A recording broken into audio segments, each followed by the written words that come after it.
इस साल 2025 में चैत्र पूर्णिमा के अवसर पर हनुमान जन्मोत्सव मनाया जाएगा।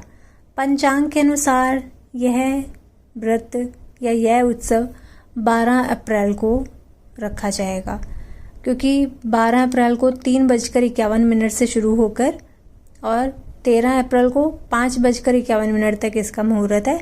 तो ऐसे में 12 ही तारीख को मनाया जाएगा। रामनवमी के 6 दिन के बाद हनुमान जी का जन्मोत्सव मनाने की परंपरा है। पौराणिक मान्यता के अनुसार इस दिन हनुमान जी का जन्म हुआ था। हनुमान जी के जन्म के अवसर के रूप में ही जन्मोत्सव मनाया जाता है, जो कि चैत्र पूर्णिमा के दिन पूरे भारत में श्रद्धा और भक्ति के साथ आयोजित किया जाता है। यह दिन हनुमान जी की पूजा करके और उनके प्रति श्रद्धा प्रकट करने का एक महत्वपूर्ण अवसर है। यदि इस दिन कुछ सरल और प्रभावी उपाय किए जाएं, तो व्यक्ति के जीवन में सुख, शांति और सफलता की प्राप्ति संभव है। हरे कृष्णा, राधे राधे। आप सभी का बहुत बहुत धन्यवाद मेरे चैनल पर आने के लिए।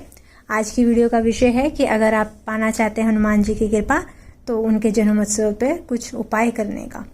तो अगर आप मेरे चैनल पर नए हैं तो मेरे चैनल को सब्सक्राइब कर लीजिए और साथ ही बेल आइकन को प्रेस कर दीजिए, ताकि हर वीडियो की नोटिफिकेशन आपको मिलती रहे। और अगर वीडियो अच्छा लगे तो कृपया वीडियो को लाइक कीजिएगा, शेयर कीजिएगा, कमेंट जरूर कर दीजिएगा। पहली बात तो यह समझने की है कि इस जो महोत्सव है इसको लोग जयंती भी बोलते हैं, हनुमान जयंती, पर यह हनुमान जयंती कहना इसको गलत है। ये हनुमान जन्मोत्सव है। ऐसा इसलिए क्योंकि हनुमान जी चिरंजीवी हैं, वे अभी भी धरती पर मौजूद हैं, वो इस धरती से गए नहीं हैं। जो चले जाते हैं उनके लिए हम जयंती शब्द का इस्तेमाल करते हैं, और हनुमान जी तो यहीं पर ही हैं, तो इसीलिए हम उसको जन्मोत्सव कहेंगे। तो जान लेते हैं क्या उपाय करने हैं। पहला है हनुमान चालीसा। हनुमान जी की फोटो के सामने या उनका कोई विग्रह है तो उसके सामने अपने स्नान ध्यान करना है। स्नान करके स्वच्छ वस्त्र पहने, फिर उनके फोटो के सामने घी का दीपक जलाएं और हनुमान चालीसा का पाठ करें। आप इस पाठ के लिए 11 बार या 108 बार का संकल्प कर सकते हैं। ऐसा करने से विशेष लाभ प्राप्त होता है। जब आप कोई भी चीज़ संकल्प करके करते हैं तो वो विशेष लाभ देती है आपको। अगला आता है सिंदूर और चमेली का। हनुमान जी को सिंदूर और चमेली का तेल बहुत प्रिय है, तो इस अवसर पर आप उनके विग्रह पर सिंदूर मिश्रित चमेली का तेल चढ़ाएं। ऐसा करने से जो भी बाधाएं हैं वो समाप्त होती हैं और साहस और आत्मबल में वृद्धि होती है। जो महिलाएं हैं वो खुद नहीं चढ़ा सकते उनके विग्रह पर, तो वो किसी पुरुष को बोल सकते हैं, या जो मंदिर में जो पंडित हैं उनको बोल सकते हैं चढ़ाने के लिए। आप हाथ लगा दीजिए और वो चढ़ा देंगे।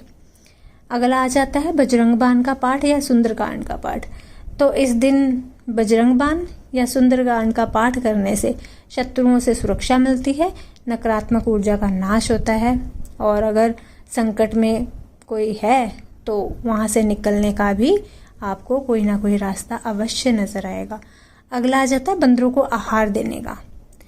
हनुमान जी को बंदरों का अवतार माना जाता है, इसलिए इस दिन बंदरों को गुड़ चना खिलाएं, केले खिलाएं या अन्य फलों का भी भोग लेने से पुण्य की प्राप्ति होती है।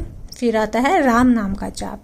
हनुमान जी को राम नाम बहुत प्रिय है, तो इसलिए आप जय श्री राम या जय जय राम या राम राम इस मंत्र का जाप करें, तो इससे सकारात्मक ऊर्जा का प्रवाह होगा और आपको लाभ मिलेगा।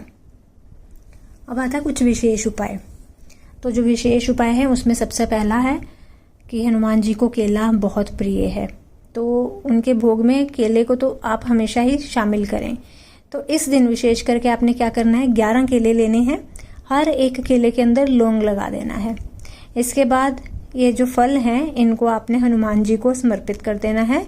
फिर उसके कुछ टाइम के बाद वहाँ पे फलों को पड़ा रहने दें। उसके कुछ टाइम के बाद वही वाला जो आपका प्रसाद बन गया है उसको आपको बच्चों में बांट देना है। ऐसा करने से जीवन की परेशानियाँ दूर होती हैं। अगला उपाय है, इस दिन आपने क्या करना है, एक पान के पत्ते पर बूंदी के 2 लड्डू रखने हैं, 1 लौंग रखना है, अच्छे से लपेट कर उसको और चांदी का वर्क चढ़ा देना है और हनुमान जी को अर्पित कर देना है। ऐसा करने से आर्थिक समृद्धि आती है, और आपके अगर करियर में कुछ रुकावट आ रही है तो आपको तरक्की के रास्ते जो हैं वो खुल जाएंगे। अगला उपाय है, इस दिन आपने विशेष करके हनुमान जी के मंदिर में जाना है और 11 बार हनुमान चालीसा का पाठ करना है। उधर मंदिर में ही बैठ के पाठ करने के बाद आपने गुलाब की माला हनुमान जी को अर्पित करनी है और चमेली के तेल का वहाँ पे दीपक जलाना है, जिसमें कि 2 लौंग आपने डाल देने हैं। ऐसा सब कुछ अब आप जब कर लेते हैं, उसके बाद आपने प्रार्थना करनी है हनुमान जी से। तो जो भी आपके घर में व्यर्थ के खर्चे हैं, पैसा आता है और पैसा चला जाता है, पता नहीं चलता कि पैसा कहाँ गया, तो ये जो है आपके खर्चे, जो व्यर्थ के खर्चे हैं, उसमें कमी लाता है। ऐसा करने से आपको विशेष लाभ होगा। अगला है काले चने और बूंदी। यह हनुमान जी को बहुत प्रिय है। तो इस दिन आपने संध्या पर 1.25 किलो काले चने भिगो देने हैं। फिर ये पहले दिन करना है आपने, जिस दिन जन्मोत्सव है उससे पहली रात में भिगो देने हैं और फिर आपने अगले दिन उनको उबाल कर बूंदी के साथ मिलाकर हनुमान जी को अर्पित करना है। फिर ये जो प्रसाद है उसको भक्तों में बांट देना है। तो ऐसा करने से जो हनुमान जी हैं बहुत प्रसन्न होते हैं। जो भी आपकी परेशानियां हैं, आर्थिक हैं, शारीरिक हैं, सारी परेशानियां आपकी अवश्य दूर होंगी। अगला उपाय है, हनुमान जन्मोत्सव वाले दिन आपने पीपल के पत्तों से जुड़ा हुआ उपाय करना है।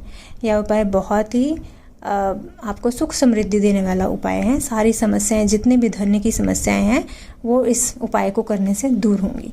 आपने क्या करना है, सुबह स्नान करने के बाद पीपल के पेड़ के पास जाना है, प्रार्थना करनी है पहले, फिर उनके पत्ते लेने हैं। प्रार्थना करनी है क्योंकि कल शनिवार है, 12 अप्रैल को शनिवार है, तो शनिवार पे हम जो पीपल को जो है स्पर्श कर सकते हैं। प्रार्थना करने के बाद आपने 11 पत्ते जो बिल्कुल साफ हों, कटे फटे ना हो, वो लेने हैं। हर एक पत्ते पर आपने जय श्री राम लिखना है। फिर उन पत्तों की आपने माला बना लेनी है। मौली के साथ बांधते बांधते माला बना लेनी है। वो माला जो है हनुमान जी को आपने अर्पित करनी है। और जब आपने पत्ते लेने हैं पीपल से, तो प्रार्थना करनी है कि ये आप उनकी सेवा में लगाने के लिए ले रहे हैं। तो ऐसा करने से आपको दोष जो है वो नहीं लगेगा। हनुमान जी बहुत प्रसन्न होते हैं इस उपाय के करने से। जितनी भी आपकी धन संबंधी समस्याएं हैं, जितनी भी जो रुकावटें हैं, कहीं पैसा फंसा हुआ है, पैसा नहीं आ रहा है, तो सारी समस्याएं ऐसा करने से दूर होती है। घर में सुख समृद्धि आती है। और सबसे बड़ी बात होती है, जितने भी आप उपाय कर रहे हैं उनको विश्वास के साथ कीजिए। ऐसा नहीं है कि सिर्फ करने के लिए करना है, उसको विश्वास के साथ आपने करना है। आपको मन के अंदर इतना विश्वास होना चाहिए कि हाँ, मैंने ये करना है तो मुझे भगवान की जो कृपा है, हनुमान जी की कृपा अवश्य मिलेगी। उनसे सच्चे मन से प्रार्थना कीजिए तो आपको अवश्य लाभ होगा। अगर आपको ये मेरी जानकारी अच्छी लगे तो कृपया वीडियो को लाइक कर दीजिए और शेयर कर दीजिए। मिलती हूँ अपनी अगली वीडियो के साथ। तब तक के लिए सभी को हरे कृष्णा, राधे राधे।